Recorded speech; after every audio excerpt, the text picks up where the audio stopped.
এই যে যারা ইকুয়ালিটির কথা বলে, অর্থাৎ মেয়ে আর ছেলে সমান, একটি মেয়ে যা করতে পারে একটা ছেলেও সে করতে পারে না, করতে পারে না।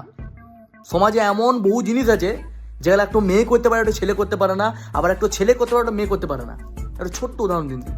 একটা ছেলে একটা দোকানে যদি কোনো জিনিস কিনতে যায় এবং তাকে দোকানওয়ালা সেই জিনিসের দাম 1000 টাকা বলে, সে কোনো দিন 200 টাকা 300 টাকা বলতে পারবেন না। খুব বেশি হলে 500 600 700 অব্দি 200-300 টাকা কমাইতে পারবে, তার থেকে বেশি কমাইতে পারবে না। কিন্তু একটা মেয়ে 1000 টাকা জিনিসটা ভরাম করে 150 টাকা বলে দেবে। কারণ দম আছে তো বলুক, কোনো মরদের দম আছে? পারবে না, একটা মেয়েই পারে। এমনকি কিছু কিছু মেয়ে 150 টাকা কিনে নিয়ে আসে 1000 টাকা জিনিস। তাইলে তাহলে যে জিনিসটা মেয়েরা পারবে এই জিনিসটা ছেলেরা পারবে?